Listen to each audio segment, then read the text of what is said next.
If you're spending serious money on a VR headset to get the best possible experience in Microsoft Flight Simulator 2024, you expect top-tier visuals, clarity, color, and contrast. The Pimax Crystal Super Micro-OLED is this one I'm testing today. On paper, it promises outstanding resolution, a competitive field of view, integrated tracking, and that special OLED magic, rich color, deep blacks, exceptional contrast. But there is one optical thing that bothers me with this. It might matter to you or it might not, so stick around because I think we need to talk about it. Now, Pimax loaned me an OLED optical engine to swap into this super headset, but as with all my videos, I'm free to say what I think. I also have Pimax affiliate links, so if you want to support the channel and help helicopter simmers like you lift their game, please use the links and discount codes in the description. It costs you nothing extra and helps me keep making these reviews. Now, I'm recording this in April 2026, right as Pimax launches this 2D to VR campaign. If you want to check it out, my link is right at the top of the video description. Here is the deal. You can save $80 US on Crystal Light and Crystal Super QLED. And with the Super OLED pack, you can get some free gifts thrown in there as well. That DMAS audio kit is pretty popular with people. All you need to do is fill in this form. Yes, they want your email address so they can send you a special promo code. Yeah, you just tell them a little bit about what you want out of your VR experience and you submit that and away you go. All right, let's get on with this. Plugging the Micro-OLED optical module into the headset. Let's fly. Well, here's the existing Crystal Super headset, and Pimax has loaned me an OLED optical engine, so I need to get that into this. And there's a couple of things you need to do here. First, get that DisplayPort cable out. I've already done that. And now just gently pop out the plastic interface that goes up to the facial foam. So be very careful around those lenses. That's where all the value and all the money is in developing these virtual reality headsets. Just make sure you're very careful with that glass. And now I just need to locate these two plastic tabs at the bottom of the optical engine here. And I'm fiddling around with this and making this look harder than what it really is, I think. But you just release one and then I needed two hands of this, but you sort of pop out the other. And then once you've done that, you can more easily slide out both. And then there we go. The existing optical engine just slides right on out.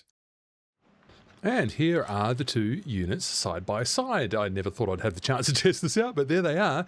So that on top is the OLED, that on the bottom is the QLED with its big aspheric heavy lenses. And at the top, I didn't really know what to expect there, but those pancake lenses on the Micro-OLED optical engine, a little bit smaller, a little bit rounder, and you can tell those are the new ones there because they've still got that plastic film over the top.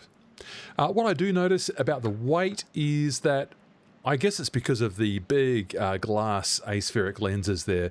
The QLED optical engine is a bit heavier than the Micro-OLED.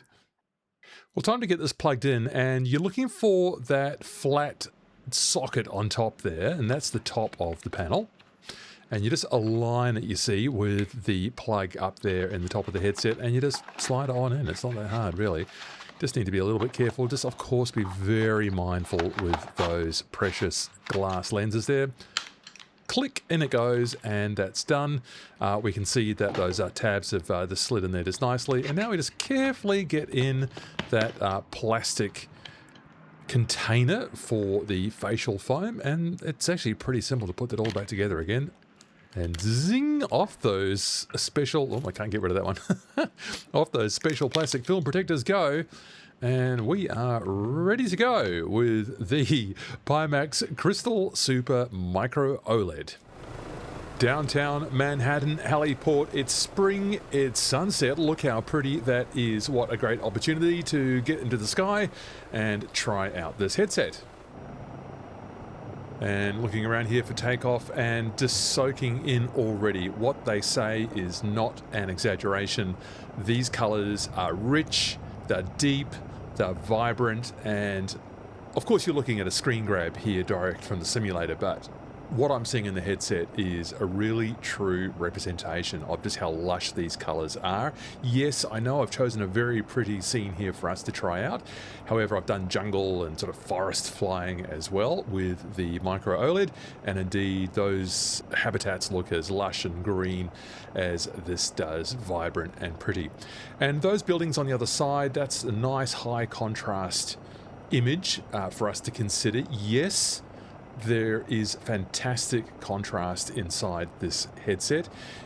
Is it what they say in the advertising, the inkiest, deepest blacks?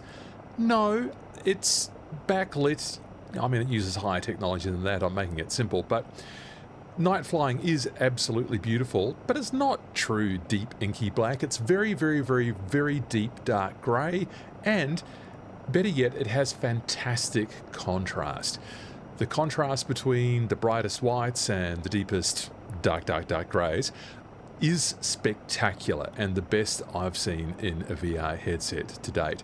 This image that I'm seeing here in the headset as I'm looking around here and enjoying those beautiful, almost salmon colours on the Hudson down there really looks fantastic. Just beautiful work, Pimax. But as much as I'm enjoying this, I am aware of one issue, and that is glare. And I would not be doing my job as a reviewer if I did not talk about this with you. When I've got a bright sky above and I've got darker ground or an instrument panel below, I get a glary reflection of the sky at the top, at the bottom of the field of view. I've made a graphic here. This is not a true and accurate representation of what it looks like inside the headset, but it might help you to demonstrate how I'm experiencing glare inside the Pimax Crystal Super Micro-OLED. What we've got here, yes, the bright sky up above and the darker panel and darker ground below, sure. But let me overlay my simulation of what the glare looks like. There it is. I kind of get a orangey, browny reflection of the sky in the corner or edge opposite where the sky is in my field of view. It's not there all the time. If I tilt my head down so it's all dark, then and there's no sky, then I won't get the reflection. And if I sort of tilt my head up or do it in such a way that I've only got brightness inside the headset view, then there's no glare, of course, because it's not going against anything that contrasts with it. So that's the point. The Pimax Crystal Super Micro-OLED is so contrasting, which is a great thing, but it highlights what for me is the biggest problem, that glare between the contrasting highs and lows. Now, why do some people mention it and some people don't? Different people have different shaped faces. Maybe the bridge of the nose here is sufficiently high, maybe the brow is sufficiently high, that the headset can't get close enough to my eyes, and therefore the glare is accentuated for someone with my shape of face. Now, I've chosen to do it with and without the glasses. I've chosen to tighten up that headband to get the eye relief reduced and get that image as close to my eyes as possible. That can help, but it does not, for me, eliminate the problem. So you may or may not experience this. You may have a shape of your face that causes absolutely zero problems. You have got complete compatibility with this style of pancake lens. For me, I can't avoid it. I've tried a few different ways. I'm struggling a bit with it. I've gone back to the QLED with its big aspheric heavy lenses up front there. No problems with glare. So the QLED for me is performing better with my facial setup than what the Micro-OLED is, but that is just me.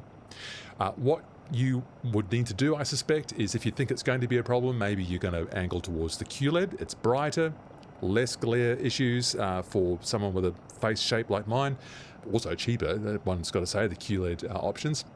If you buy the OLED and you're just not happy with the performance, the optical performance, you've always got that option of that 14-day return. That comes with a few conditions. You need to look at the Pimax website so that you fully understand that. But it is possible to swap it out and get something that works better for you. So it's really worth bearing those things in mind. So how to sum all of this up? I'll think of this as a bit of a buyer's guide across the Pimax range so you can put things in perspective. The Pimax Crystal Super Micro OLED for me does have beautiful colors. It does have rich contrast. And for me, it's actually had pretty good performance on my 9950 X3D system coupled with a 5080 GPU. Nice smooth animation, looks great when you've got the headset on. It's just so critical to get the position of that headset right on your head, at least on my head. If you get really frustrated with it and you just can't get it working for you, and maybe you've tried different solutions with trying to tighten it up or change the facial interface, if you can't get it working, there's always that option of that 2-week right of return on the product. Let's hope it doesn't come to that and that you are able to get enjoyment out of the product as it is. Now, compared to the QLED 50 PPD model, the Micro OLED is slightly lighter up front, less heavy glass, I think. It has a noticeably quieter fan than the QLED, which I appreciate. It's not as bright inside, but it does have that richer color and richer contrast. The horizontal field of view is competitive. It's about 116 in the OLED degrees and about 120 in the QLED 50 PPD. I just haven't yet tried the QLED ultra wide, which I'd be keen to try because I think that might be especially useful for our helicopter flying. The Micro OLED, the newer ones, I think are equipped by default with the Ice Silk facial foam. That would be an extra cost with the QLED, and I think it is quite a popular add-on for people with the Pimax headsets. Now, compared to the Crystal Light, the Micro OLED Super, it does have noticeably sharper resolution. It does have, of course, better contrast, better colors, and there's no screen door effect. I do get a little bit of that when I go back into the light and look through there, that sort of fine mesh effect as if you're looking through that. I would still maintain that the Crystal Light is an excellent entry point into VR, and if you're coming from nothing, then I think you're going to be very impressed with your Crystal Light. So no reason, if that's what your budget is, to stop you from getting into that Crystal Light. It's just good to know what your options are across the range. Also in the Crystal Super Micro OLED, we get that dynamic foveated rendering and therefore more efficient rendering performance. And for me, the eye tracking works just beautifully in both the Micro OLED and in the QLED editions. And one more to talk about, the Pimax Dream Air, which I've not tested yet. Compared to that, the Super Micro OLED does have exactly the same optical engine as far as I'm aware, though clearly the Super Micro OLED has all that extra bulk and weight, but it does have the benefit of those modular interchangeable optical engines. So you can customize it, and you can even maybe swap in and out if you have got budget to get different units, depending on what your need is. Maybe for some types of flying, or maybe if you're into space simulation as well, maybe you'll want to slot in a different kind of optical engine for that experience. That's open to you with the Crystal Super and not with the Pimax Dream Air. Another thing to bear in mind for people who wear glasses like me, the Dream Air not compatible with glasses, whereas the Crystal Super units, I'm generally using the glasses inside those units, and that's tends to be working okay for me. It might be even more comfortable if you get the lens inserts in the Crystal Super, but that's not really an option for you in the Dream Air, not compatible with glasses. Well, I really hope this review and this roundup has been really helpful to you in thinking about what your options are with the Pimax range. Don't forget, there is that 2D to VR promotion being run from April 2026. The links to that are in the video description right at the top. Please use those and support this channel. Hope I'll see you in another video real soon. See you later.